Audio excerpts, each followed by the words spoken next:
Hello everyone, welcome back to my channel. শুরু করছি একটি ভিডিও টাইটেল থাম্বনেল দেখে বুঝতেই পেরেছো ভিডিওটা হতে চলেছে অবশ্য করে টিনুকে নিয়ে। তো বন্ধুরা, টিনুকে নিয়ে আজকে ভিডিওতে প্রথমেই যেটা বলার আছে, আজকে ওর যে ভিডিওটা এসেছে সেটা হচ্ছে ওর ভিক্ষে মায়ের ছেলের গায়ে হলুদ এবং দধিমঙ্গলের ভিডিও। প্রথমেই আসি ভিডিওর টাইটেলটা এবং অবশ্যই থাম্বনেল নিয়ে। প্রথমে বলি টাইটেল। প্রথমের দিকে ও এখন না টাইটেল থাম্বনেল অনেকবার করে চেঞ্জ করে। ওর ওই ভিডিওটার দেখবে সকালে যখন ভিডিওটা দেয় একরকম টাইটেল থাম্বনেল দেয়, আবার যখন পরে ভিডিওটা হয় তখন কিন্তু আবার দেখবে থাম্বনেল এবং টাইটেলটা চেঞ্জ করে। তো যাই হোক, প্রথমে আমি রীতিমতো বিশ্বাস করো মানে ও যে কতটা অশিক্ষিত সেটা ও নিজে প্রমাণ করে দেয়। মুখে বড় বড় ইংলিশ ছাড়লেই, যদিও অনেক প্রোনাউন্সিয়েশন অনেক ভুল, সেটা কিন্তু হয় না। মানে নর্মালি আমরা ধরো ও লিখেছে যে দাদার দধিমঙ্গল এবং গায়ে হলুদের মানে ভিডিওটা তোমাদের সঙ্গে শেয়ার করলাম, এরকমই লিখতে চেয়েছে। তো শেয়ার যা স্পেলিং লিখেছিল আমি আমার থাম্বনেলে দিয়েছি হয়তো। নর্মালি স্পেলিং তো আমরা প্রত্যেকে জানি SHARE হয়, তো সেখানে SHE আর এরকমভাবে ও দিয়েছে, ঠিক আছে। তো একজন দেখলাম ওটা লিখেছেন যে মনে হয় মানে ওনার আর কি পছন্দের লোক আর কি, ম্যাম ওনার সাপোর্টার আমি বলতেই পারি, মানে টিনুর সাপোর্টার। তো মনে টাইপ মিস্টেক হয়েছে, ঠিক আছে। মানে টাইপিংয়ের সময় গন্ডগোল হয়েছে। কিন্তু আমার কথা হচ্ছে, যদি টাইপিংয়ের সময় কোনো রকম মিস্টেক হয় সেক্ষেত্রে কিন্তু আমাদের দেখবেন একটা আলফাবেট হতে পারে, কিন্তু এরকমভাবে পুরো আলফাবেটটা বদলে যাচ্ছে, এটা তো হতে পারে না, তাই না? তো যাই হোক, তারপরে ওটা বলার পর কিন্তু টিনু আলটিমেটলি কিন্তু শেয়ার স্পেলিংটা ঠিক করেছে। তো এবারে আসি থাম্বনেলের কথায়। আচ্ছা, যে থাম্বনেলটা দিয়েছে, মানে থাম্বনেলটা যদি কেউ দেখে প্রথমে তারা সবাই ভাববে বোধহয় টিনুর বিয়ে, ঠিক আছে। মানে টিনুর তো একদম পুরো গায়ে হলুদের একদম পুরো ব্যাপার, টিনুর আরও অন্য মানে আরেকটা যে ধরুন ওর দাদার ছবিটা দিয়েছে মনে হবে ওদের গায়ে হলুদ হচ্ছে, কিন্তু তার ব্যাপারটা তো তা না। ব্যাপারটা হচ্ছে ভিক্ষে মায়ের ছেলের গায়ে হলুদ। এবারে বলি, আচ্ছা, দধিমঙ্গলের সকালবেলা 4:30 সময় উঠেছে ঘুম থেকে, বিশাল ব্যাপার ওর জন্য। তো সেটা করতে দধিমঙ্গলের জন্য যাচ্ছে, এবং ও ওয়ান অ্যান্ড অনলি উঠেছে এই কারণেই যাতে ভিডিওটা ও শ্যুট করতে পারে। না হলে ও যেহেতু কোনো রকম কোনো কিছুতে পার্টিসিপেট করছে না, তো সেক্ষেত্রে আমার মনে হয় না ওর না উঠলেও চলতো, বা ও হয়তো উঠতো না। কিন্তু যেহেতু ওকে ভিডিওটা দেখাতে হবে আমাদেরকে, সেটা শ্যুট করতে হবে, সেই জন্যই কিন্তু উঠেছে। তো সেখানে গিয়ে দধিমঙ্গলে বেশ কিছু রিচুয়ালস হলো। তো সেটাতে সবাই খাওয়ালো দেখলাম, কিন্তু আমি টিনুকে খাওয়াতে দেখলাম না। হ্যাঁ, মানে কেন টিনু কোনো কিছুতে পার্টিসিপেট কেন করছে না? মানে বোঝাই যাচ্ছে বিয়েবাড়িতে কিন্তু সত্যি কথা বলতে ও যে গেছে কেউই কিন্তু খুব একটা চাইছে না, ঠিক আছে। কারণ এর আগে কিন্তু ওই বিয়েবাড়িটাতেই কিন্তু ও স্বামী সন্তান নিয়ে গেছিলো, আর সে জায়গাতে কিন্তু এখন ও বিয়েবাড়িতে গেছে একদম মানে ওকে ঠিক ওর অ্যাকচুয়ালি এখন স্ট্যাটাসটা তো ঠিক আছে, ও এখনও ম্যারিড, এখনও কিন্তু মানে ওর ডিভোর্স হয়নি বাচ্চার বাবার সাথে, এবং ম্যারিড মানে দুবার ম্যারিড, ঠিক আছে। ফখরুর সাথেও আবার বিয়ে করেছে একবার। তো যাই হোক, তো সেখানে ওর এখন বর্তমান যা সিচুয়েশন তাতে ও বোধহয় নিজেই কনফিউজ। তো মোটামুটিভাবে ওর বিয়েবাড়িতে কিন্তু ওইখানে গেছে যা শ্যুট করার জন্য, তারপরে আবার এসে বলল ঘুমিয়ে পড়ি। সবাই বলছে তোরা ঘুমিয়ে পড় ঘুমিয়ে পড়। আমার না এই একটা প্রশ্ন আছে। ও বলছে যে সবাই ওকে বলছে ঘুমিয়ে পড় ঘুমিয়ে পড়, সবাই ওদের ডাকছে, কিন্তু আমরা না ক্যামেরাতে ও কিন্তু সেটা শ্যুট করে আমাদেরকে দেখাচ্ছে না, ঠিক আছে। ও কিন্তু মুখে বলছে। এখন ও এত সত্য কথা বলে, হ্যাঁ, যে আমরা ওর মানে কোনটা সত্যি কোনটা মিথ্যা সেটাই আমরা বুঝতে পারি না, বুঝলেন তো। আমরা ও যদি সত্যিও বলে আমাদের মনে হয় যে মিথ্যে কথা বলছে, এই আর কি ব্যাপার। তো তারপরে বিয়েবাড়ি থেকে আচ্ছা শুয়ে পড়লো। এবারে তারপরে উঠে তারপরে বেলার দিকে বোধহয় ওই যার বিয়ে তার বাড়িতে গেছে, এবং সেখানে গিয়ে যথারীতি ওদেরকে চা, ব্রেকফাস্ট, লুচি, আলুর দম সেগুলো দিচ্ছে, সেগুলো খেটে আবার ওখান থেকে চলে এলো। বললো এবার চান টান করি, গায়ে হলুদের জন্য রেডি হব আর মাথা ঘষবো, ঠিক আছে।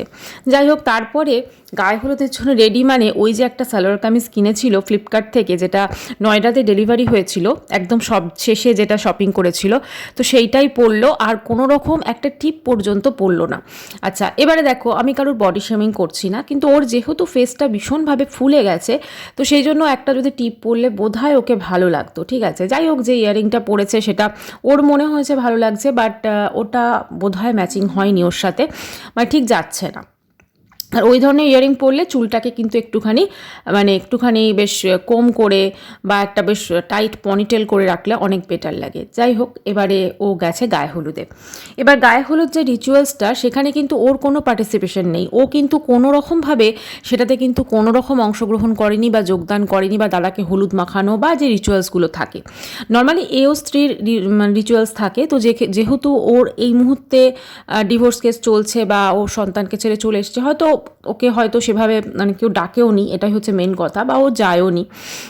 তো সবাই মিলে মোটামুটি হচ্ছে। আর টিনুর মা কিন্তু অমাবস্যা কিন্তু মেয়ের ভীষণ সাথ দিচ্ছে, কারণ অমাবস্যা কিন্তু মেয়ের একমাত্র সঙ্গী, এবং অমাবস্যা ছাড়া কিন্তু মেয়ে সত্যি কিছুই নয়। যাই হোক, তারপরে দেখলাম যে ওখানে গিয়ে যখন ওই বোধহয় জল সাজতে যাচ্ছে, ওই যেটা ব্যাপারটা আছে, তো সেখানে দেখলাম ওর ওই যে বোন, ভিক্ষে মায়ের ছেলের যে বোন, সে যার দাদার বিয়ে, সে সুন্দরভাবে সেজেছে। যার বিয়েতে টিনু কিন্তু গেছিল, ফোনদীপ আর ওর সন্তানকে নিয়ে। তো সেক্ষেত্রে বাচ্চার বাবাকে নিয়ে সঙ্গে যখন গেছিল ওর বিয়েতেই, তো ওকে বলছে বাবা কি সুন্দর সেজেছে, করেছে, ওর কিন্তু সাজাগুজোর কোনো কিছু, এবং ওর সত্যি কথা এখন মুখটুক দেখলে বোঝা যাচ্ছে ও কিন্তু খুব একটা হ্যাপি নয় ওর লাইফের প্রতি।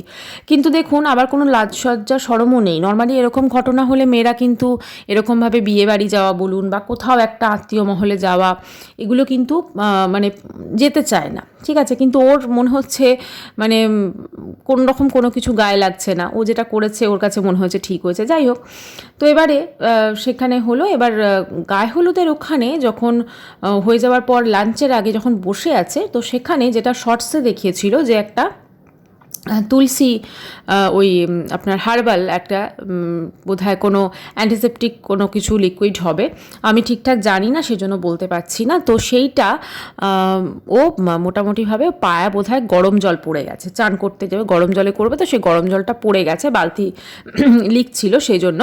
তো বললো যে পড়েছে, তো এইটা আমি পায়ের মধ্যে দিলাম। আচ্ছা, এই যেটা জিনিসটা করেছে না, যেহেতু তুলসী, আমরা নর্মালি তুলসী জানি যে সবাই পুজো টুজো করে, ও যে হয়তো দিয়েছে ওটা ঠিক আছে, যেটা হয়তো রিলিফ হয়েছে বা কিছু, কিন্তু সেটা আমার মনে হয় না বললেও পারতো। কারণ অনেকে দেখলাম ওর কমেন্ট সেকশনে কমেন্টস করছে তুমি তুলসী পায়ে দিয়েছো। কারণ নর্মালি না এই ধরনের জিনিসপত্র তুলসী, ওটা অ্যাকচুয়ালি আমি এটা দেখলাম ওটা সম্ভবত শরীরের জন্য খাওয়া যায় বা হয়তো কোথাও লাগানো যায়, কিন্তু সেক্ষেত্রে ওইভাবে জিনিসটা শুনতে একটুখানি অন্যরকম লেগেছে। এবারে ওটা করে টোরে তারপরে বললো যে আমরা যাই, এবারে রেডি হব, ঠিক আছে। তো একটু রেস্ট নিয়ে তারপরে আমরা রেডি হব।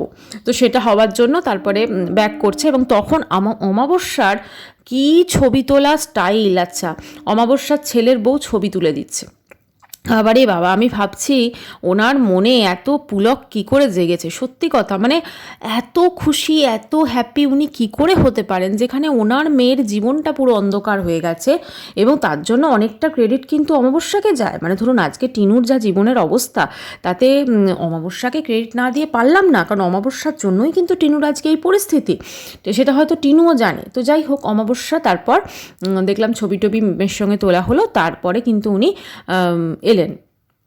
আসার পর তারপরে এবার টিনু ভিডিওটা যখন শেষ করবে তখন বলছে যে গোধূলি লগ্ন এই নিয়ে একটা ব্যাপার হলো। যাই হোক, সেটা কনফিউশনটা দূর করলো। তারপরে বলছে আমি ওর জন্য একটা ফুলের মালা অর্ডার দিলাম মৌসুমীর জন্য, কারণ ও তো শাড়ি পরবে। বাবা কি দাম!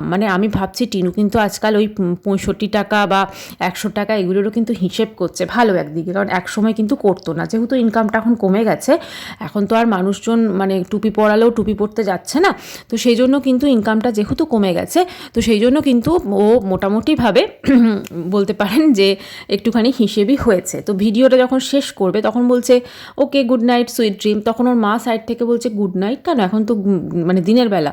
তো তারপর মাকে জড়িয়ে ভিডিও শেষ হলো, আর মার মুখে তো হাসি আর ধরছে না, ঠিক আছে। এই ছিল ওর গায়ে হলুদ এবং দধিমঙ্গলের একটা ব্লগ। তো এইখানে কিন্তু ওর কোনো রকম পার্টিসিপেশন ছিল না, ও কোনো রকমভাবেই কিন্তু কোনো রিচুয়ালসে অংশগ্রহণ করেনি, হ্যাঁ অনলি শ্যুট করে আমাদের দেখিয়েছে। এবারে আসি এই যে গয়না সংক্রান্ত ব্যাপারটা নিয়ে, যেটা নিয়ে ওয়াইটিতে চলছে, টিনু ফোনদীপের মায়ের গয়না চুরি করে নিয়ে চলে এসেছে, ঠিক আছে। তো এক্ষেত্রে আমার মতামতটা আমি একটু বলি। দেখুন, আমি হয়তো এটা ভুলও হতে পারি কি ঠিকও হতে পারি। নর্মালি যখন আমরা ভিডিও করছি আমি অবশ্যই নিরপেক্ষ থেকে ভিডিও করি, আমার যেটা বক্তব্য সেটা হচ্ছে ওই যেটা আমাদের দেখিয়েছে বিয়েবাড়িতে দেওয়ার জন্য, ওইটা কিন্তু আমার যেটা মনে হয় ও নিজেই হয়তো করিয়ে দিয়েছে, ঠিক আছে। এবারে এই যে ফোনদীপের গয়নাটাকে টিনু সত্যি চুরি করেছে।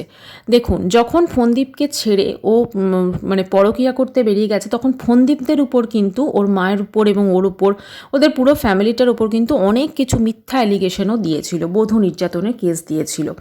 এবারে এই যে ধরুন একটা রাগ গেছে, তো সেক্ষেত্রে অপোজিট সাইড থেকেও কিন্তু মানে অপোনেন্ট থেকেও কিন্তু একটা এই ধরনের অ্যালিগেশন ওর বিরুদ্ধে দেওয়া হয়েছে। এটা কিন্তু খুব একটা নর্মাল প্রসিডিওর, ঠিক আছে। যখনই ধরুন এরকমভাবে ম্যাট্রিমনি ডিসপুট হয়, তখন কিন্তু একে অপরের প্রতি প্রচুর মিথ্যা অ্যালিগেশন কিন্তু দেওয়া হয়। যেমন টিনু দিয়েছে শ্বশুরবাড়ির প্রতি, ঠিক তেমনভাবেই ফোনদীপরাও কিন্তু দিয়েছে। এর মধ্যে সত্যতা কতটা আছে সেটা ওরা দুপক্ষই জানে, ঠিক আছে। আর রইল বাকি গয়নাগাটি, যদি টিনু গয়না চুরি করে নিয়ে চলে আসে, তাহলে যদি ফোনদীপদের কাছে সেই বিল থাকে, তাহলে কিন্তু ওরা সেটা কেস করতে পারে এবং রিকভারি মানে প্রসেসে কিন্তু সেটা যায়। কিন্তু যদি কোনো রকম বিল না থাকে, কোনো রকম প্রমাণ না থাকে, তাহলে কিন্তু সেটা প্রুফ করা যায় না এবং সেটা কিন্তু খুব মুশকিল হয়ে যায়। এই হচ্ছে মেন ব্যাপার। তো আমার যেটুকু মনে হয়েছে যে হয়তো টিনা কোনো গয়না নিয়ে আসেনি, এটা ওর ওপর একটা মিথ্যা অ্যালিগেশন দেওয়া হচ্ছে, যেহেতু টিনু কিন্তু অনেক মিথ্যা অ্যালিগেশন ও শ্বশুরবাড়ির ওপর দিয়েছে। এটা আমার মনে হচ্ছে। তো এটার হয়তো আমি ভুলও হতে পারি, কারণ আসল ঘটনা কি শুধুমাত্র টিনু জানে, শুধুমাত্র ফোনদীপ জানে। তো এবারে ব্যাপারটা হচ্ছে, এই যে ধরুন টিনুর আজকে যে জীবনযাত্রা, মানে টিনুর জীবনটা কিন্তু বলা যেতে পারে মানে অমাবস্যা পুরো অন্ধকারই করে দিয়েছে বলতে গেলে। কিন্তু অন্ধকার, মেয়ের জীবন অন্ধকার করেও কিন্তু উনি খুব হ্যাপি আছেন, কারণ উনি জানেন যে আমার কাছে কিন্তু মেয়ে মানে এটিএম মেশিন একদম আমি ঘরে নিয়ে এসেছি, বা এটিএম মেশিন যদি আমার থেকে দূরেও যায়, টাকা পয়সার আমার কোনোদিন অভাব হবে না। কারণ টিনু ওয়াইটি থেকে মোটামুটিভাবে তো ইনকাম করছে, ওয়াইটি থেকে যতটা আসছে, প্রমোশনাল ভিডিও থেকেও আসছে হাফ হাফ করে, মোটামুটি ওর ইনকাম কিন্তু মন্দ নয়। এবং মেয়ে যখন সংসারের সমস্ত মানে জরুরত বা সমস্ত ধরুন প্রয়োজন মিটিয়ে নিচ্ছে, তো সেক্ষেত্রে আমার মনে হয় অমাবস্যা কিন্তু বেশ ভালোই আছেন। অমাবস্যার মনে কিন্তু বিন্দুমাত্র দুঃখ নেই যে আমার বন্ধু ভক্তি কোথায় গেল, মানে উনি তো বন্ধু বলতেন তাই বলতাম, এছাড়া কোনো রকম কোনো কিছু দুঃখ নেই। আজকে অমাবস্যার যে ক্রেডিট আছে তা টিনুর এই মানে ঘটনার জন্য, সেটা কিন্তু কোনোভাবেই অস্বীকার করা যায় না। দেখুন, প্রত্যেকটা মানুষের পেছনে এই যে ধরুন কোনো কিছু কারোর কৃতিত্ব থাকে, তাই তো। তো সেখানে অমাবস্যার কৃতিত্ব কিন্তু কম নয়। অমাবস্যা তার মেয়ের জীবনটা যে আজকে এই জায়গায় দাঁড়িয়েছে না, তার জন্য অনেকখানি ক্রেডিট কিন্তু অমাবস্যাকে যায়। সেই জন্য আমার তো মনে হয় অমাবস্যাকে মানে পুরস্কার দেওয়া উচিত, পুরস্কৃত করা উচিত, যেরকম মাও কিন্তু হয়।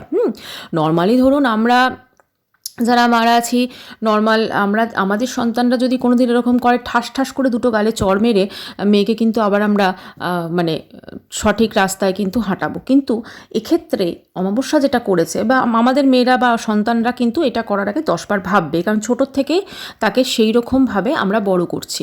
তো অমাবস্যা যেটা করেছে, মেয়েকে না তো সঠিক শিক্ষা দিতে পেরেছে, না তো একাডেমিক কোয়ালিফিকেশন, না তো নর্মাল সংস্কার সেগুলো শেখাতে পেরেছে। কারণ উনিও মনে হয় এই ধরনের বা এই রকম কাজকর্ম অনেক করেছেন, যার দেখে কিন্তু টিনু এটা করার সাহস পেয়েছে।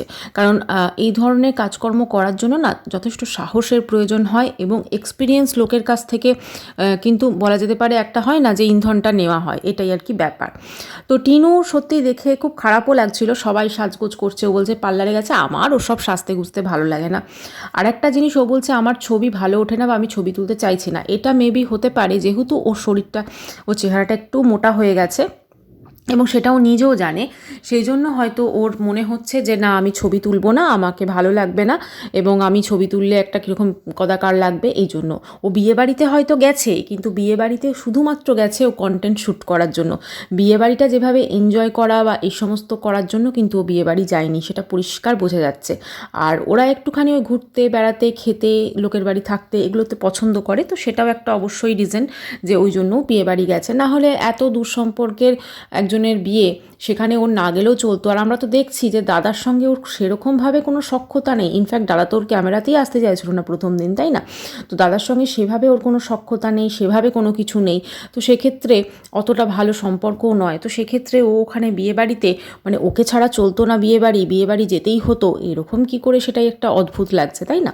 তো মোট কথা বিয়েবাড়ি না গেলেও চলতো টিনুর, কিন্তু যেহেতু কন্টেন্ট শ্যুটের জন্য এইরকম ধরনের থাম্বনেল টাইটেল দিতে হবে সেই জন্য গেছে। আর যদি কোনো এক্সট্রা কাউকে পাওয়া যায়, তাই না, সেটার জন্য আরও কিন্তু বিয়েবাড়িতে গেছে।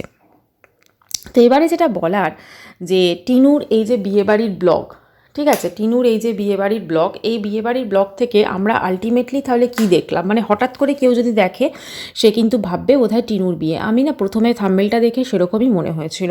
তো আমরা তো জানি যে টিনুর এই মুহূর্তে অ্যাটলিস্ট ও হয়তো আর তৃতীয়বার বিয়ের কথা ভাববে না, মানে মোট তো ধরুন তৃতীয়বারই হবে যদি বিয়ে করে।